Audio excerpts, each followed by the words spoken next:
안녕하십니까. 인문학연구소 인현입니다. 이번 시간에는 우리 역사 속의 간신들 27번째 경술국적 파트 1이 되겠습니다. 우리 역사 속의 간신들 27번째 조선의 마지막 매국노 경술국적 첫 번째 시간 시작하겠습니다.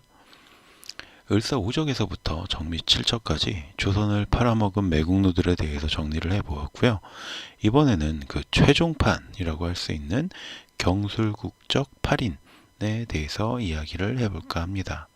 경술국적 8인은 이완용, 윤덕영, 민병석, 고영희, 박재순, 조중웅, 이병무, 조민희 이렇게 8명이 되겠습니다. 물론 이미 을사오적이나 정미칠적에 포함되어서 소개해드렸던 그런 인물들은 제외하고 새로운 매국노들을 중심적으로 다루어서 설명해 보도록 할 예정입니다. 자, 첫 번째 내각총리 대신 이완용. 가장 먼저 살펴볼 인물은 이미 을사오적에서 제가 다루었던 매국노 하면 떠오르는 가장 대표적인 인물 이완용 되겠습니다. 이미 을사오적에서도 다루었지만 이완용은 을사오적, 정미칠적에 이어서 경술국적에까지 이름을 올리며 이른바 매국노로서 그랜드슬램을 달성한 인물이라고 할 수가 있죠. 우리가 괜히 매국노 하면 이완용을 떠올리는 것이 아니라 그만한 이유가 있다라고 이해해 주시면 되겠습니다. 두 번째, 시종원경, 윤덕영. 일제의 입장에서 본다면 이완용보다 더 뛰어난 업적을 이루어낸 친일파가 바로 윤덕영이라고 할 수가 있습니다. 1873년 12월 영동년 부사 윤철구의 장남으로 태어난 윤태경은 바로 순종의 황후인 순정효황후의 아버지가 됩니다. 즉 윤덕영은 순정효황후의 큰 아버지였으면서도 누구보다 친일과 매국에 앞장섰던 인물이라고 할 수가 있죠. 1894년 과거에 급제를 한 뒤에 여러 벼슬을 지냈는데요. 1895년 조사 시찰단의 일원으로 선발되어서 일본을 시찰하고 귀국한 윤덕영은 그맘때부터 친일의 길을 걷기 시작했던 것으로 보입니다. 이후에 총리 대신 비서관 겸 참서관, 시독관, 내부지방국장, 법무국장, 경기도관찰사, 황해도관찰사 등을 두루두루 거쳤던 윤덕영은 조카였던 순정효황후가 황후의 책봉이 된 다음 해인 대한제국 융이 2년, 그러니까 서기 1908년 시종원경에 임명이 되는데 시종원경이라는 것은 국내부 소속인 시종원, 그러니까 비서실의 수장이라고 할 수가 있습니다. 그러니까 지금의 대통령 비서실장급 정도라고 생각할 수가 있습니다. 이때를 계기로 윤덕영은 궁궐 내에 실권을 틀어주게 되는데요. 황후의 아버지인 윤태경이 건재했지만 그의 형인 윤덕영이 모든 실무를 주무르게 됩니다. 1909년 이토 히로부미가 안중근 의사의 저격에 사망을 하자 이완용 등과 함께 장충단에서 이토 추도회를 여는데 그 이후로도 이토 히로부미의 뒤를 이은 데라우치 마사다케의 눈에 띄게 됩니다. 일본은 송병준, 이완용, 이용구 등을 앞세워서 일진회라는 것을 조직하고요. 한일합방을 위한 노력을 기울이고 있었지만 고종을 설득하고 회유하기 위해서는 황실에서 힘을 써줄 사람이 필요했습니다. 그리고 그 적임자로 손꼽혔던 인물이 바로 윤덕영이었던 거죠. 데라우치 마사다케는 윤덕영을 포섭해서 고종과 순종을 회유하는 데에 힘을 써줄 것을 부탁을 했고요. 윤덕영은 당연하게 여기에 응하게 됩니다. 이미 일제는 일본 헌병들이 경찰의 업무를 대신하면서 우리나라의 백성들을 실질적으로 억압을 하고 있었고요.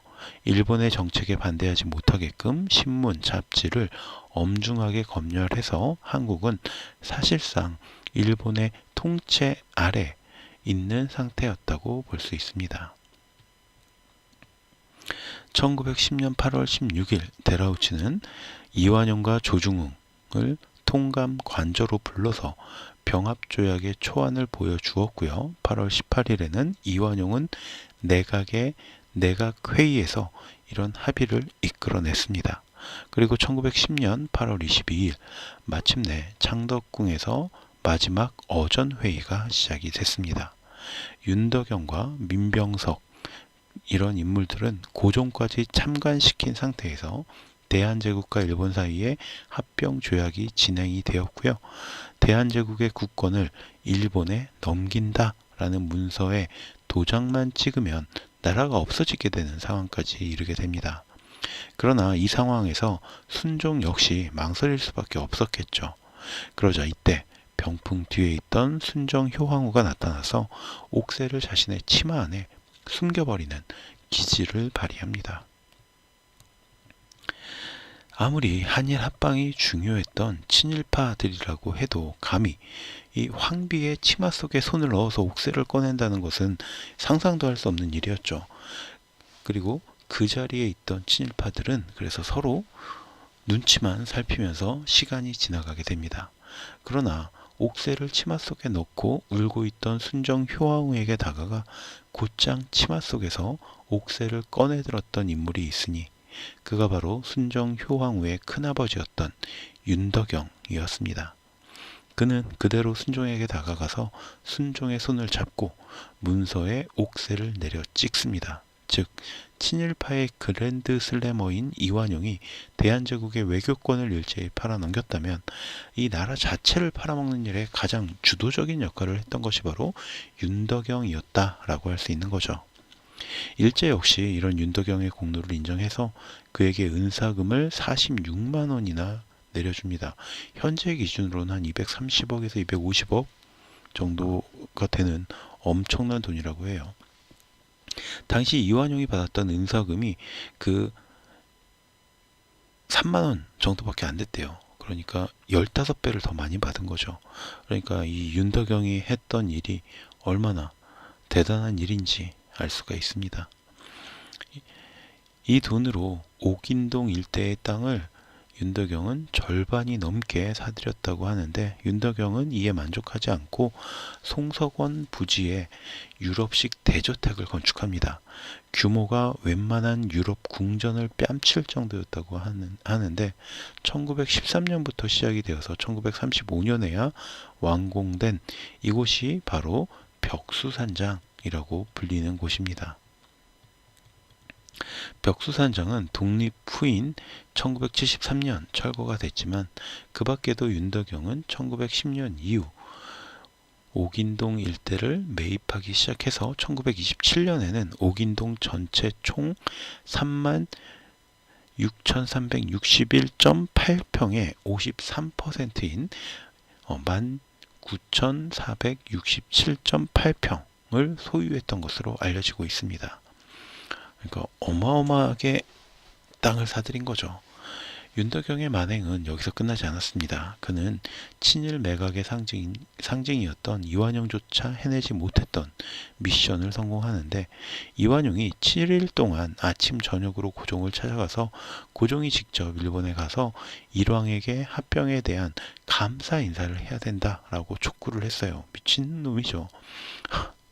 나라를 빼앗겼는데 내 나라를 빼앗아 주셔서 고맙습니다라는 인사를 직접 일본에 가서 하라고 했다는 거예요. 그러니까 당연히 고종은 대꾸조차 하지 않고 흔히 말하는 씹어버리는 그런 단호함을 보이면서 거절을 합니다. 그러자 윤덕영은 자신이 직접 고종을 찾아가서 협박과 회유를 했는데 역시 고종이 들은 척도 하지 않으니까 덕수궁 안에 모든 창고를 봉인을 해버립니다. 즉 궁궐 안에 모든 물품의 출입을 금해버린 거죠. 그러니까 뭐 곡식이라든지 뭐 의복이라든지 이런 것들을 다 막았다는 거예요. 그럼에도 불구하고 고종이 승낙을 하지 않으니까 이번에는 고종의 과거 여인들과 있었던 문제를 들추면서 협박을 했고요. 그래도 고종이 버티자 윤덕영은 자신의 요청을 들어줄 때까지 한 발자국도 움직이지 않겠다라면서 오후 2시부터 새벽 3시까지 고종의 앞을 떠나지 않고 버텼다고 합니다. 참 지독하죠. 뭐 이 정도면 거의 빚을 받으러 온 사채꾼들보다 더 독한 형태가 아닐까라고 생각이 듭니다. 결국 이러한 윤덕영의 만행을 이기지 못했던 고종은 자신은 죽어도 갈 수가 없다면서 그 일을 아들이었던 순정에게 미루었고요. 마침내 1917년 6월 이 순종이 일본에 들어가서 일왕을 만나게 됩니다. 이 사건이 갖는 의미는 명료합니다. 그동안 일본인을 왜구라고 비하하는 한국인들의 어떤 전통적인 문화적 우월감을 무너뜨리기 위한 것이었죠. 조선시대에도 임금이 직접 중국 황제를 아련하러 찾아갔던 적이 없는데 하물며 대한제국의 황제가 일왕을 아련한다라는 것은 일본에 대한 조선의 완전한 항복을 의미하는 상징적인 사건이 되기 때문입니다. 이후에도 끊임없이 일제를 향해서 충성을 바치던 윤덕영의 행위는 일일이 열거하기가 어려울 정도입니다. 어쨌거나 이처럼 친일 매국에 전념한 윤덕영은 그 을사오적이 받았던 피습이나 암살의 위협조차 받지 않고 호의호식하면서 부귀 영화를 누리다가 1940년 죽음을 맞게 됩니다. 그리고 그의 증손자들 역시 뻔뻔하게도 2004년 10월 경기도 파주시 조리읍 봉일천리 산 19-2 일대의 땅 5필지 그러니까 8,331평방미터 제곱평방미터를 되찾겠다면서 국가를 상대로 소송을 제기합니다. 당연히 패소했고요. 이완용 못지않았던 왕실의 친일파 윤덕영을 우리가 기억하지 못한다면 그들의 후손은 또다시 나라를 팔아먹고 그 대가로 호의호식하기 위해서 앞에 나설지도 모를 일입니다. 그럼 오늘 제 얘기는 여기서 마치도록 하고요. 오늘 제가 들려드렸던 이야기가 여러분들의 흥미와 호기심을 어느 정도 만족시켜 드렸다면 구독과 좋아요도 부탁드리겠습니다. 저는 다음 시간에 또 다른 이야기로 찾아뵙도록 하겠습니다. 감사합니다. 안녕하십니까. 인문학연구소 인연입니다. 이번 시간에 우리 역사 속의 간신들 27번째 경술국적 파트 2에 대한 이야기를 해보도록 하겠습니다. 우리 역사 속의 간신들 27 조선의 마지막 매국노 경술국적.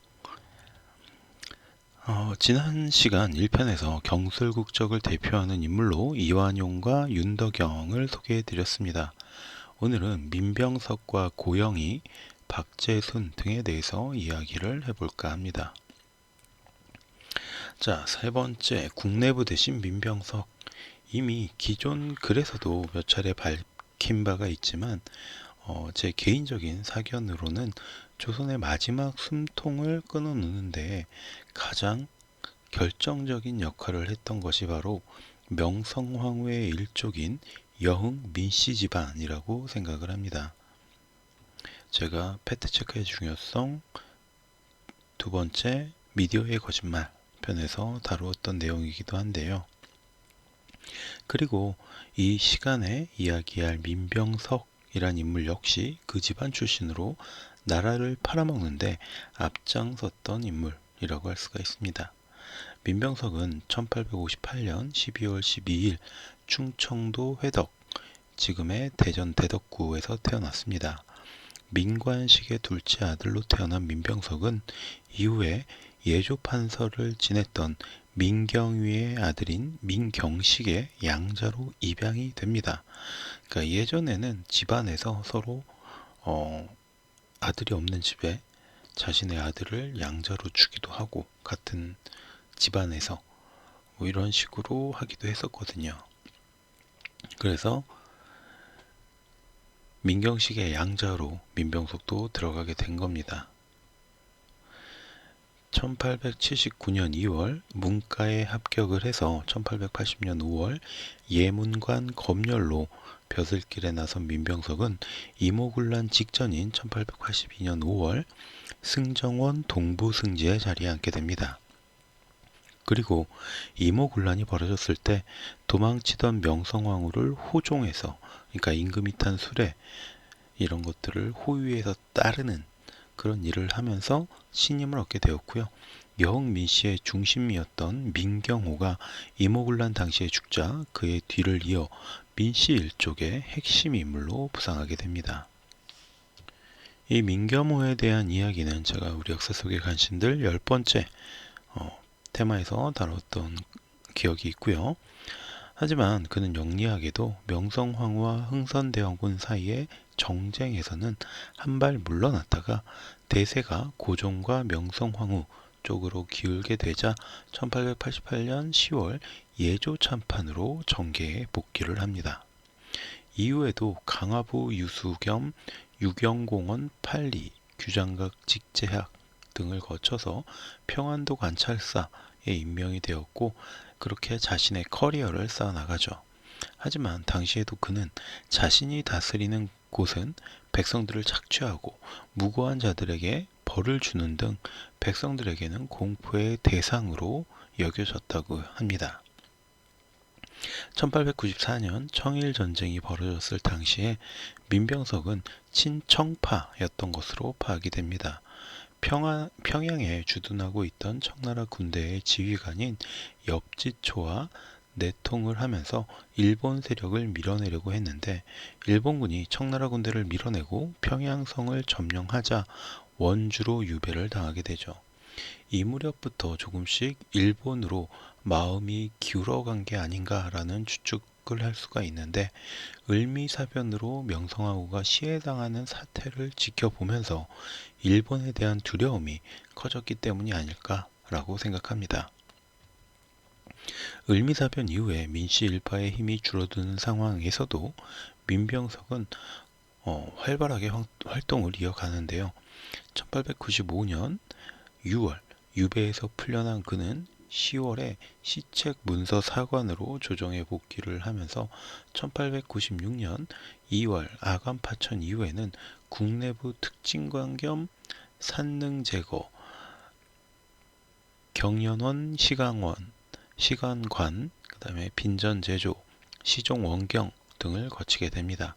이 시기에 그가 힘을 잃지 않았던 이유는 아관파천 이후에 친러파 세력이 득세할 때는 그들과 함께 행동을 했고 무엇보다 당시 친러파 세력을 이끌던 이완용과 먼 친척 관계였기 때문이기도 합니다. 1898년 장관급에 해당하는 대신의 자리들을 두루 거치게 되는데 농상공부 대신, 국내부 대신, 육군부장, 군부 대신은 물론이고 학부 대신과 내부 대신까지 지내게 됐고요. 1899년 1월에는 대한천일은행 창립 발기인으로 참여를 하면서 같은 해 3월부터 1902년 3월까지 은행장을 역임하기도 합니다. 국군이 바람 앞에 등불 같았음에도 불구하고 민병석 개인은 일체의 흔들림 없는 권력의 정점을 향해서 일체의 흔들림 없이 권력의 정점을 향해서 나갔으니 나름대로 대단한 처세술을 지닌 인물이었다라고 볼 수 있는 거죠. 자, 물론 그의 이러한 행적은 결코 국가를 위한 건 아니었죠. 1904년 청일전쟁이 발발하고 일본이 예상외로 선전을 하면서 조선은 친러파 대신에 친일파가 힘을 얻기 시작합니다. 이때 민병석은 자신의 세력을 지키기 위해서 이토 히로부미를 포섭하려고 마음을 먹습니다. 그는 고종에게 찾아가서 지금 일본 관리로 한국에 와 있는 자들은 세력을 믿고 전횡하는 방자함이 극심하니 일본 원로 중에 유명 인사인 이토를 초빙해서 경성에 있게 하면 가히 그런 일본 관리들의 사사로운 행동을 꺾을 수 있을 것입니다. 라고 말을 합니다. 자, 그 정도 이 말을 그럴듯한데? 라고 생각을 해서 민병석을 필두로 민영기, 조동윤, 민상호, 윤치호 등을 제도 시찰이라는 명목으로 일본에 보내었고요. 활동비 10만 원까지 내려주게 됩니다. 그러나 이토 히로부미는 이들의 요구에 쉽게 응답하지 않았고 결국 이들의 임무는 실패했고, 그래서 9월에 돌아온 민병석은 3년의 유배형을 받게 되지만 곧바로 사면됩니다.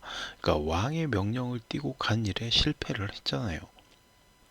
그래서 거기에 대한 벌을 받아야 되는데 바로 사면을 받았다는 거예요. 그리고 을사늑약이 체결되면서 그의 주가는 다시 솟아오르게 되는데 이토를 초빙하는 일에는 실패를 했지만 당시 이토와 친밀한 관계를 맺는 데에는 성공했기 때문이었습니다. 이후에 다시 내부 대신 시종원경 제도국 총재를 겸임했고 제실제정회의 위원을 역임한 민병석은 대한제국으로부터 1907년 10월 대훈 이화 대수장을 수여받기도 합니다. 자, 그러다가 우리가 앞에서 살펴보았던 정미 7조약으로 사람들이 반발을 하고 있을 때 영친왕과 이토를 호종해서 일본으로 피신을 했고요. 또 그 공로를 다시 인정받으면서 서성 대수장을 받기도 합니다. 그러나 무엇보다 어처구니 없는 사실은 을사늑약을 앞두고 순종이 합방에 방해가 될 것이다 라는 것을 걱정했던 이완용과 민병석 등이 1909년 1월 순종을 일본으로 납치할 계획을 세운 겁니다. 그들은 남방순행이라는 명목으로 순종을 부산까지 왔는데요. 이를 수만 명의 시민들이 나서서 저지를 했고요. 순종이 일본의 함선에 올라타려 하자 어선 5척, 6척 정도가 군함을 둘러싸고 격렬하게 저항을 합니다. 그래서 결국 순종의 일본행은 저지가 되었죠. 물론 당시 순종의 일본행이 단순한 방문이었는지 아니면 진짜 납치 시도였는지 역사에 명확하게 기록되어 있지는 않습니다. 그렇지만 여러 여건상 이 정황을 보면 납치 시도로 의심이 되고 있고요. 이 계획에 가장 주도적으로 참여한 것이 바로 이완용과 민병석이었다라는 점은 분명해 보입니다. 자, 그리고 1909년 10월 26일 이토가 안중근 의사에게 저격당해서 사망을 하자 이토 히로부미 장례식에 맞추어 장춘단에서 관민추도의 시행을 발휘하고 그 자신은 순종의 칙사가 되어 일본의 장례식에 참석을 해서 칙서를 전달합니다. 그리고 국내부 대신으로 재임하던 1910년 6월 대한제국의 경찰권을 일본에 이양하는 한국경찰사무 위탁에 관한 각서 체결과 8월에 합병 조약 체결에 관한 어전회의에 참석을 해서 이것을 가결시키는데 공을 세우면서 경술 국적 중 한 사람으로 이름을 올리게 됩니다. 이후 국권 피탈에 앞장섰던 대가로 병합 직후인 1910년 10월 일본 정부에서 자작의 자규를 받게 되었고요. 이왕직 장관, 그러니까 국내부의 후신으로 일본 국내성 소속이 되어요. 장관이 되어서 종을 대리해 일본 천황, 순종을 대리해서 일본 천황, 황실, 정부의 경조사를 챙기고 신사와 신궁의 각종 제례에 참석을 합니다. 1912년 8월 한국 병합 기념장을 받았고요. 9월에는 일왕의 장례식에 의친왕 이광을 수행해서 참석을 했고요. 끊임없이 일제에 충성하는 모습을 보이면서 각종 이권단체의 수장, 고문, 특별회원 등을 역임했고 중추원에서도 고문관 부의장의 자리에까지 오르게 됩니다.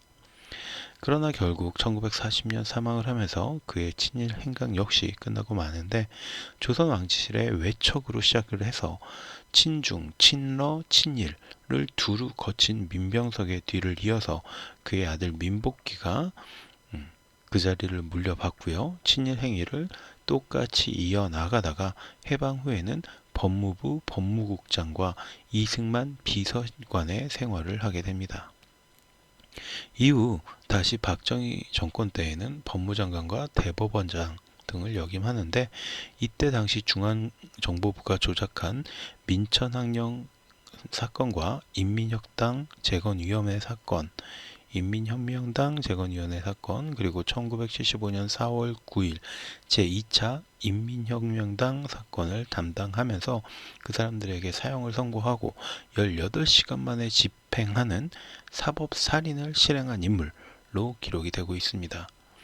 오죽하면 네덜란드 헤이그에 있는 국제사법재판소는 그날을 세계사법사상 암흑의 날로 선포하기까지 했습니다.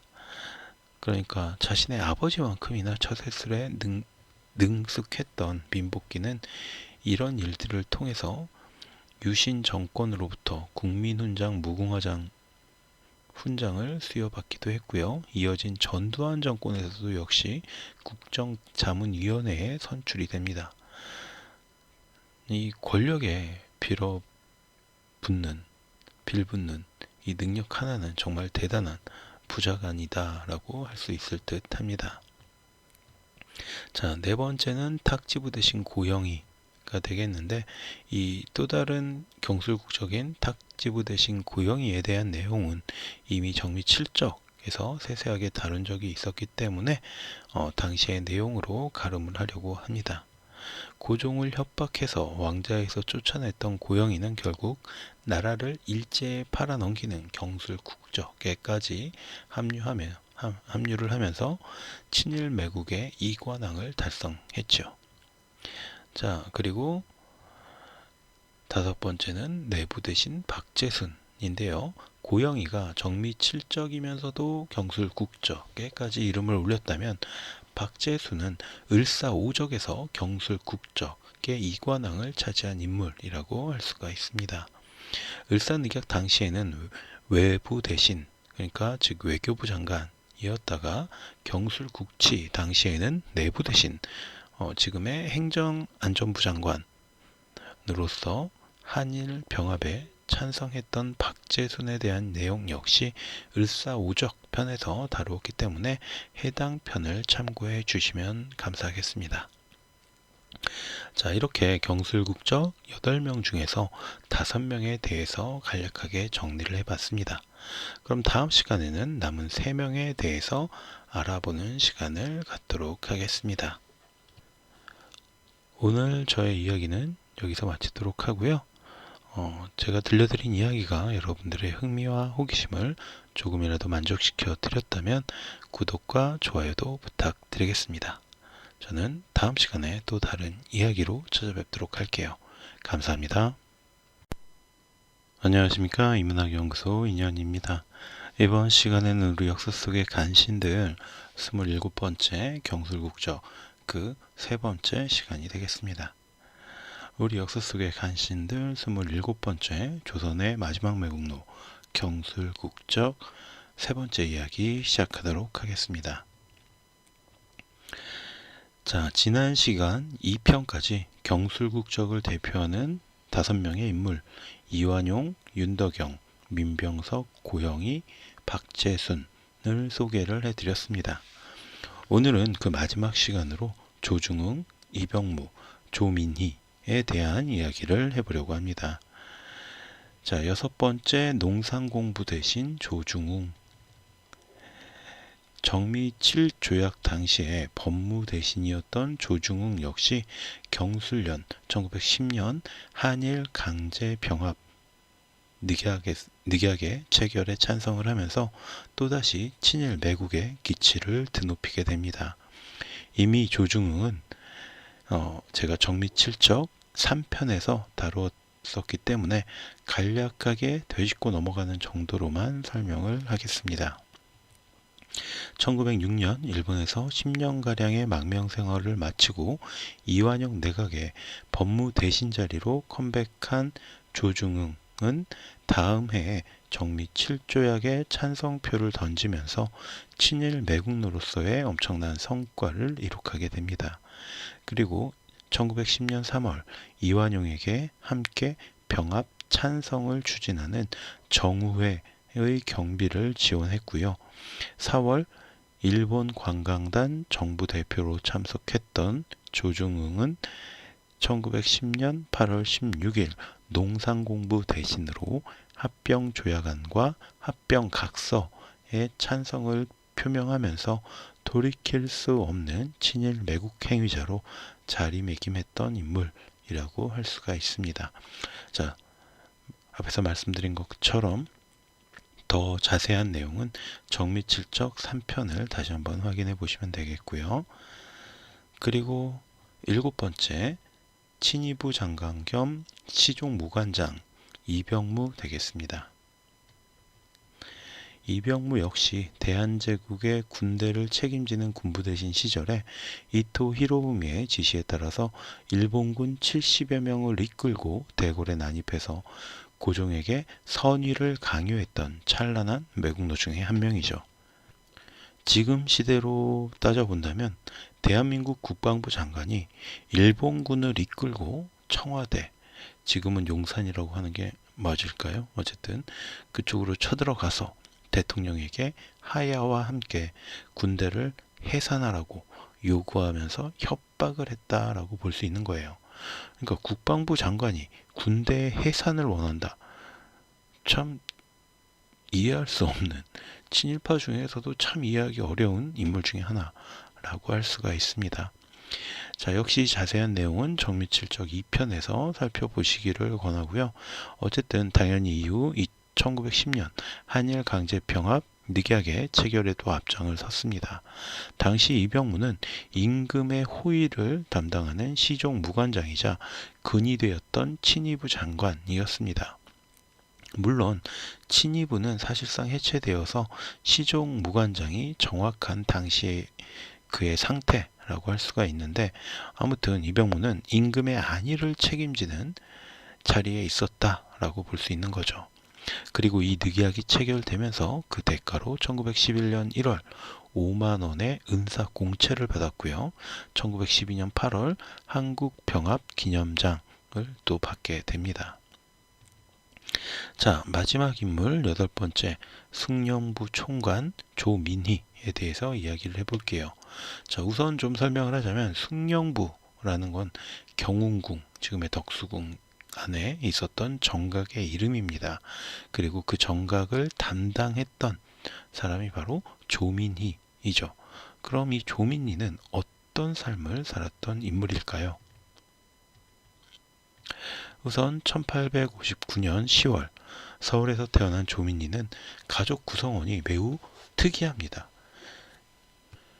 자, 먼저 그의 오촌 당숙은 을사늑약 당시에 이 늑약의 무효와 파기를 주장하면서 음독자살까지 감행했던 조병세라는 인물인데요.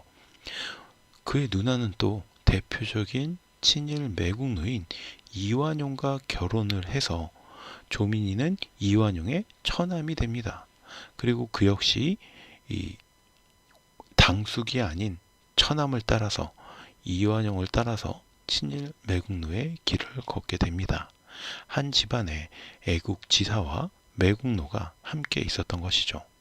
25살의 나이에 증광별시 문과에서 10등으로 급제한 조민희는 10월 가주서, 그러니까 승정원에 속한 정칠품 벼슬을 시작으로 홍문관 부수찬, 양성 현감, 용인 현령 등을 거쳐서 1889년 10월 홍문관 수찬의 자리에까지 오릅니다. 이후에도 승승장구를 거듭하면서 승정원 동부승지, 전주부 관찰사, 평안남도 관찰사, 평안북도 관찰사는 물론이고 1900년 11월에는 법무협판에 임명이 되었고요. 1901년 3월에는 특명 정권공사에 임명되어서 프랑스에 주재하도록 명을 받았다가 다시 미국 주재를 명받아서 1904년 4월까지 주차 미국 특명 정권 공사로 근무를 하게 됩니다. 그러니까 일종의 외교통 같은 인물인 거죠. 그리고 1904년 다시 주차 일본 특명 정권 공사에 임명이 되는데, 아마 이때부터 이제 일본의 영향을 받기 시작한 게 아닌가라고 추측이 됩니다. 1907년 10월 헤이그 특사 사건으로 인해서 일본의 황태자가 방문했을 당시에 그를 환영하기 위해서 친일 대신들이 만들었던 신사회의 부장이 되었고요. 11월에는 통감부의 식민정책에 동조하면서 조선인을 교화시키기 위해 전국의 보부상들을 규합해서 조직한 동아계진교육회의 부회장으로 선출되기도 했습니다. 즉, 그 전까지는 일제와 관련된 행보가 딱히 없었는데 주차 일본 특명 정권공사 이후로 적극적으로 일본에 눈에 들기 위해서 노력했던 거죠. 그래서 이때부터 일본의 영향을 받았구나 라고 추측을 해볼 수가 있는 겁니다. 자, 조민희는 앞서 을사늑약 2편에서 민병석에 대해서 이야기할 때 잠시 나왔던 순종 납치 계획 당시에도 순종과 함께 남행을 했고요.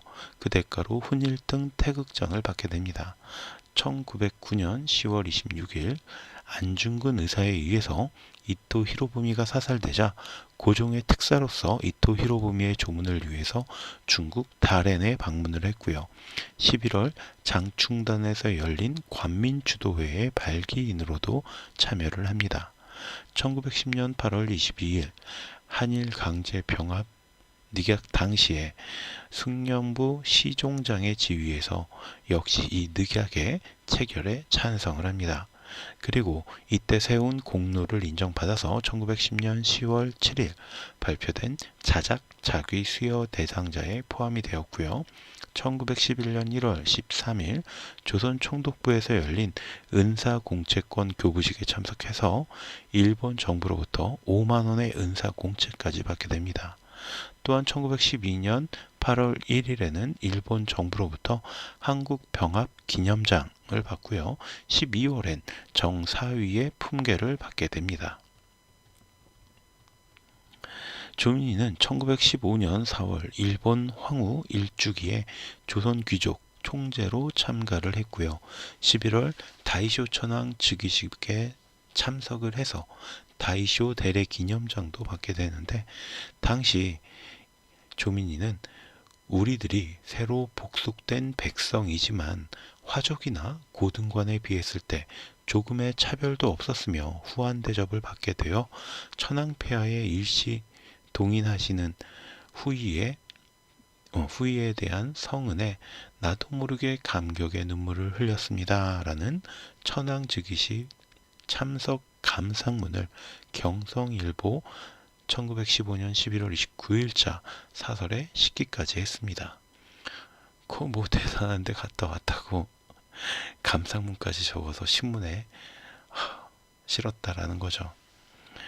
이후에 1919년 11월 15일부터 1921년 4월 26일까지 조선 총독부 중추원 고문, 1921년 4월 28일부터 1924년 4월 26일까지 조선 총독부 중추원 참의를 역임하면서 매년 각각 1,600원, 3,000원의 수당을 받았습니다.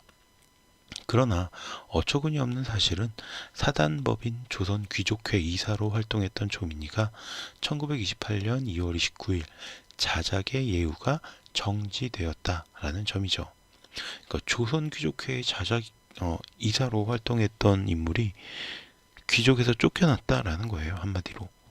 나라를 팔아 넘기면서 재산을 모았던 조민희는 도박에 빠져서 그야말로 패가망신을 하게 되는데 1923년경부터는 채권자들의 소송이 거세지면서 파산 신청을 하기까지 했다고 합니다. 그럼에도 불구하고 도박에 중독되었던 조민희는 이후에도 도박 현행범으로 여러 차례 검거가 되었고요.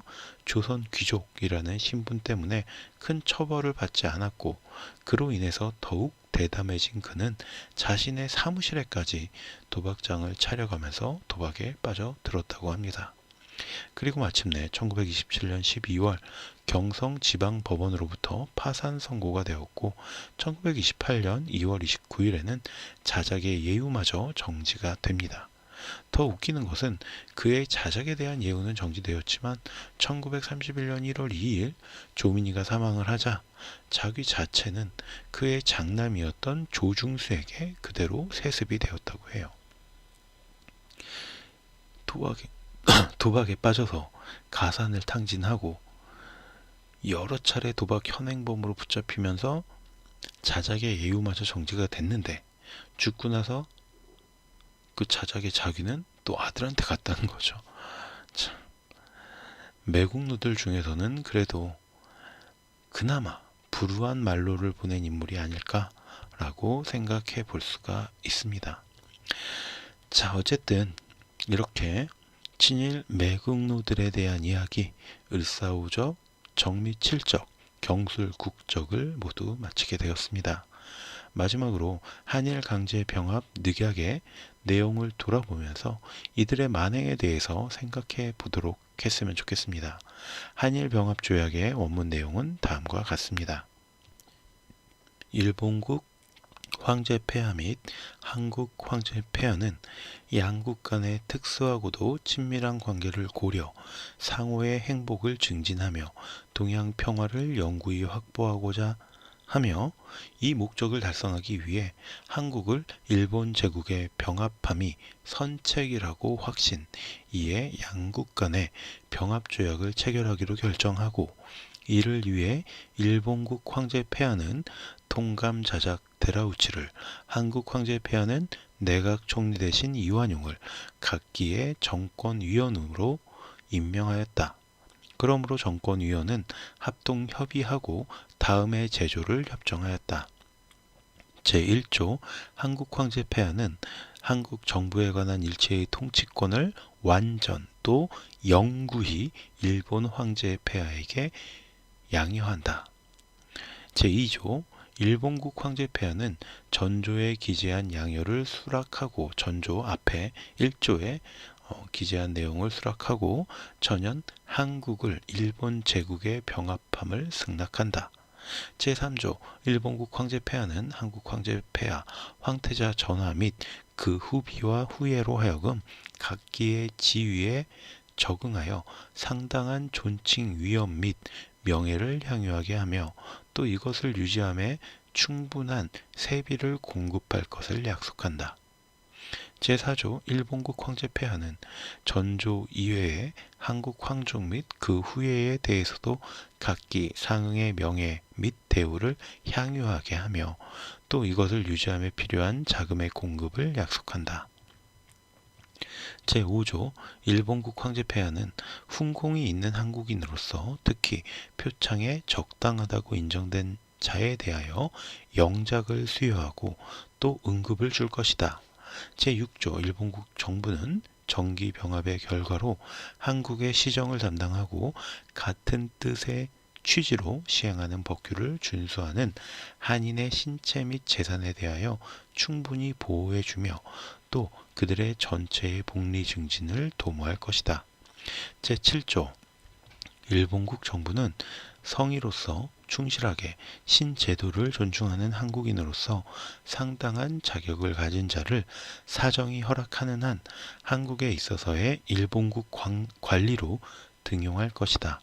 제8조 본 조약은 일본국 황제 폐하 및 한국 황제 폐하의 재가를 받은 것으로서 공포일로부터 이를 시행한다. 이상의 증거로서 양국 정권위원은 본조에 기명 조인한다. 자, 한국민족대백과 한국학중앙연구원 자료를 가지고 온 겁니다. 자, 내용이 뭐 주저리 많지만 결국은 우리나라를 일본에 갖다 바친다. 그게 정확한 표현이겠죠. 갖다 바치는 그런 늑약의 내용이었습니다. 자, 본래의 계획은 제가 8월 15일 전후로 경술 국적까지의 친일 매국노들의 이야기를 끝내는 것이었지만 다른 콘텐츠들과의 시간 배정이 어려워서 좀 늦게까지 됐습니다. 그래도 8월 안에는 마지막 매국노를 소개할 수 있어서 다행이고요. 광복 78주년을 늦게나마 축하합니다. 자, 제가 지금 말씀드리는 건 제 네이버 프리미엄 콘텐츠 원본이죠. 그 텍스트 버전의 내용을 읽어 드리는 겁니다. 그래서 이걸 듣게 되시는 유튜브 혹은 기타 오디오 쪽 콘텐츠로 접하시는 분들은 이게 무슨 소린가 싶으시겠지만, 아무래도 제가 네이버 프리미엄 콘텐츠가 원본이고 거기에서 몇 달 정도 뒤늦게 올리는 내용들이다라는 거 다시 한번 정리를 해드릴게요. 자, 어쨌든 제가 이 녹음을 하는 거는 설날이 지났습니다. 2024년 설날이 지나서인데, 모두들 새해 복 많이 받으시고 설 명절 잘 보내셨기 바랍니다. 저는 다음 시간에 또 다른 이야기로 찾아오도록 할게요. 감사합니다. 구독과 좋아요, 알림도 설정 부탁드립니다. 감사합니다.